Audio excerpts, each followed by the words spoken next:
Yang terhormat Bapak Reski Pramasya SEME selaku dosen pengampu mata kuliah Green Economy and Trade. Dengan ini kami dari kelompok 11 akan mempresentasikan hasil diskusi kami yang berjudul pencemaran dan kebijakan pemerintah. Sebelumnya kami izin memperkenalkan diri. Nama saya Topi Fitriani Wahyudi selaku moderator dan pemateri pertama. Selanjutnya Ahmad Khairul Anwar sebagai pemateri kedua. Dan yang terakhir Abdul Fajar sebagai pemateri ketiga. Baiklah, selanjutnya saya akan menjelaskan materi yang pertama yaitu kebijakan pengembangan industri hijau. Industri hijau adalah industri yang dalam proses produksinya mengutamakan upaya efisiensi dan efektivitas penggunaan sumber daya berkelanjutan sehingga mampu menyelaraskan pembangunan industri dengan kelestarian fungsi lingkungan hidup serta dapat memberi manfaat bagi masyarakat. Kebijakan Kementerian Perindustrian. Tujuan Pembangunan Industri Nasional Jangka Panjang atau Perpres nomor 28 tahun 2008 tentang kebijakan industri nasional. Membangun industri dengan konsep pembangunan berkelanjutan. Adapun yang pertama, ekonomi. Pembangunan industri yang mampu menyerap tenaga kerja, menghasilkan barang yang diperlukan masyarakat, menghasilkan devisa melalui ekspor, dan menghemat devisa melalui pengurangan produk impor. Yang kedua, lingkungan. Pembangunan industri yang mampu menjaga keseimbangan ekosistem, memelihara sumber daya yang berkelanjutan, menghindari eksploitasi sumber daya alam, dan fungsi pelestarian lingkungan. Dan yang ketiga, sosial. Pembangunan industri yang dapat memberi manfaat pada masyarakat seperti peningkatan pendidikan, kesehatan, dan keamanan. Manfaat penerapan industri hijau. Yang pertama, meningkatkan profitabilitas atau keuntungan melalui peningkatan efisiensi sehingga dapat mengurangi biaya operasi. Pengurangan biaya pengolahan limbah dan pendapatan dari hasil produk samping. Yang kedua, meningkatkan image perusahaan. Yang ketiga, meningkatkan kinerja perusahaan. Yang keempat, mempermudah akses pendanaan. Dan yang kelima, fleksibilitas dalam regulasi. Keenam, terbukanya peluang pasar baru. Dan ketujuh, menjaga kelestarian fungsi lingkungan. Selanjutnya, strategi pengembangan industri hijau. Mengembangkan kerjasama internasional terkait perumusan kebijakan dan pendanaan dalam pembangunan dan pengembangan industri hijau. Yang pertama, meningkatkan kapasitas institusional untuk mengembangkan industri hijau. Yang kedua, membangun koordinasi antara pemerintah, masyarakat, dan sektor swasta. Yang ketiga, mempromosikan atau mensosialisasikan kebijakan dan regulasi teknis yang berkaitan dengan industri hijau atau meliputi bahan baku, proses produksi, teknologi, dan produk yang ramah lingkungan. Dan yang terakhir, meningkatkan kemampuan SDM, transfer teknologi, dan memperkuat R&D. Selanjutnya, World Trade Organization. World Trade Organization atau WTO terbentuk pada tahun 1995. WTO adalah organisasi antar pemerintah dengan tujuan untuk membuat perdagangan antar negara semakin terbuka dengan penurunan bahkan peniadaan hambatan tarif maupun non-tarif. Tujuan utama WTO adalah untuk menciptakan persaingan sehat di bidang perdagangan internasional bagi para anggotanya. Sedangkan secara filosofis, tujuan WTO adalah untuk meningkatkan taraf hidup dan pendapatan, menjamin terciptanya lapangan pekerjaan, meningkatkan produksi dan perdagangan, serta mengoptimalkan pemanfaatan sumber daya dunia. Fungsi utama WTO adalah sebagai forum bagi para anggotanya untuk melakukan perundingan perdagangan serta mengadministrasikan semua hasil perundingan dan peraturan-peraturan perdagangan internasional. Struktur organisasi WTO merupakan hasil adaptasi dari struktur GATT.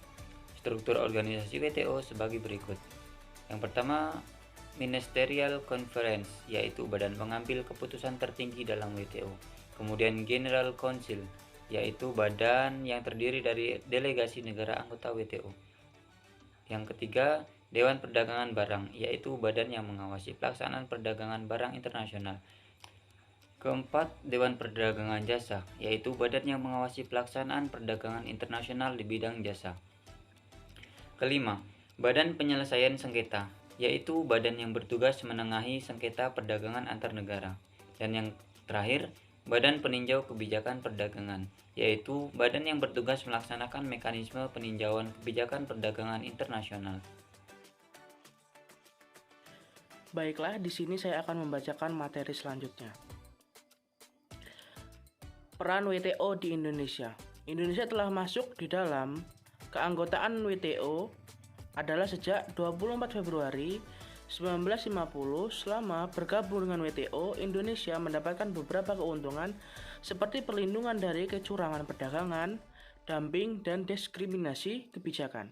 Namun, di sisi lain, banyak perusahaan asing multinasional yang menguasai sektor-sektor perdagangan strategis seperti air, pangan, busana, dan sebagainya. Hal tersebut menjadi ancaman bagi eksistensi perusahaan-perusahaan di dalamnya. Selanjutnya, kesimpulan dari studi kasus yang kami paparkan. Sebagai dampak dari pengolahan lingkungan yang masih belum optimal, pencemaran air Sungai Siak akan terus terjadi dan dapat menimbulkan kualitas air sungai yang semakin besar. Selama ini, DAS Siak sangat berguna untuk berbagai kepentingan industri dan pemukiman, pertanian, perikanan, dan transportasi. Kerusakan dan pencemaran air sungai akhirnya akan menjadikan fungsi sungai semakin kecil atau rendah. Beberapa sumber pencemaran menjadi penyebab timbulnya kerusakan kualitas air sungai. Dengan beban pencemaran yang cukup tinggi, senyawa pencemar yang masuk ke dalam air sungai akan mempengaruhi kualitas air sungai. Beban pencemaran yang berasal dari kegiatan domestik memberikan kecenderungan peningkatan seiring jumlah dengan pertambahan jumlah penduduk yang terdapat pada DAS Siak.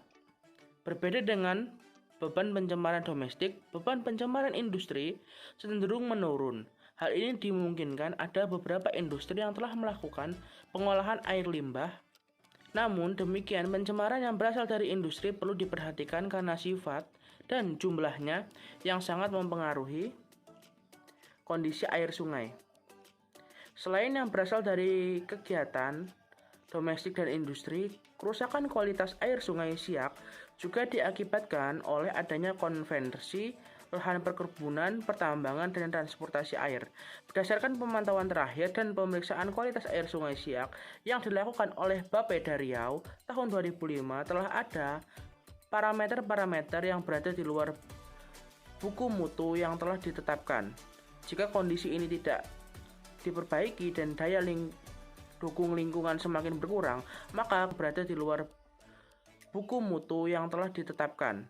Jika kondisi ini tidak diperbaiki dan daya dukung lingkungan semakin berkurang, maka kerusakan kualitas air semakin tinggi, akan semakin parah di masa-masa yang akan datang. Sedangkan fenomena-fenomena pencemaran yang terjadi menurut Bapak Tengku Ariful Amir, Dirona Lingkungan UNRI, yaitu akibat dari pencemaran itu masyarakat yang bermukim di pinggir air sungai menderita banyak penyakit, gatal-gatal, dan diare. Ini disebabkan karena lingkungan mereka tidak higienis, karena air yang dipakai untuk mandi, cuci kakus juga digunakan untuk minum. Persoalan-persoalan di DAS Siak ini harus ditanggulangi secepat mungkin, yaitu dengan sesuatu pengolahan yang baik dan harus sedini mungkin untuk dilaksanakan. Berbeda dengan sumber-sumber alam lainnya seperti hutan, tanah yang pada umumnya memiliki status kepemilikan yang jelas sumber daya airnya, termasuk di dalamnya daerah aliran sungai, termasuk dalam sumber daya yang memiliki sifat kepemilikan bersama atau common property. Oleh karena sifat tersebut, maka kesadaran, motivasi, dan partisipasi pada para pihak, terutama swasta dan masyarakat, relatif rendah untuk memelihara kelestarian suatu DAS. Dalam kondisi seperti ini, maka peran pemerintah selaku pemegang kebijakan menjadi sangat penting.